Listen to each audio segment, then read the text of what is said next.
بسم اللہ الرحمن الرحیم۔ السلام علیکم۔ ایشوریہ رائے بھی کرونا کا شکار، بچن خاندان کے 4 بنگلوں میں مقیم درجنوں افراد مشتبہ قرار۔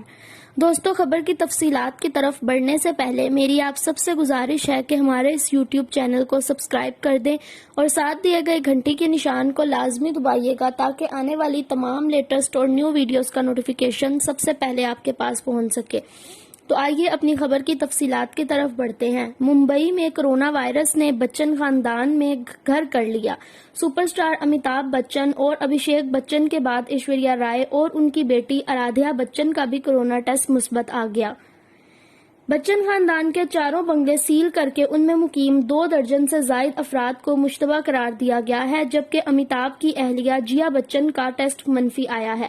بھارتی اخبار ہندوستان ٹائمز کے مطابق امیتابھ بچن اور ابھیشیک بچن کے بعد ایشوریہ رائے بھی کورونا کی علامات پائی جاتی تھی، جس کے باعث انہوں نے اپنا اور اپنی بیٹی کا ٹیسٹ کرایا، جو کہ مثبت نکلا۔ ممبئی کی برہان میونسپل کارپوریشن کا کہنا ہے کہ اگر ایشوریہ رائے گھر میں قرنطینہ کرنا چاہتی ہیں تو انہیں اس سلسلے میں تحریری طور پر آگاہ کرنا ہوگا۔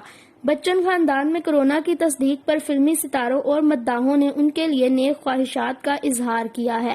اس سے قبل امیتابھ اور ابھیشیک کا نتیجہ مثبت آنے پر انہیں ہسپتال منتقل کیا گیا ہے۔ برہان میونسپل کارپوریشن کے اسسٹنٹ میونسپل کمشنر کا کہنا ہے کہ بچن خاندان کے 4 بنگلے سیل کر دیے گئے ہیں، جبکہ ان میں مقیم سٹاف ممبران سمیت 30 افراد کو ہائی رسک قرار دیا گیا ہے۔ ٹویٹر پر اپنے پیغام میں امیتابھ بچن نے بتایا کہ ان کا کورونا ٹیسٹ مثبت آ گیا ہے اور انہیں علاج کے لیے ہسپتال منتقل کر دیا گیا ہے۔ انہوں نے بتایا کہ ان کے اہل خانہ اور سٹاف کے بھی ٹیسٹ لے لیے گئے ہیں، جن کے نتائج کا انتظار ہے۔ امیتابھ بچن نے ان تمام لوگوں سے درخواست کی کہ وہ بھی اپنے ٹیسٹ کرائیں جنہوں نے گزشتہ 10 روز کے دوران ان سے ملاقات کی تھی۔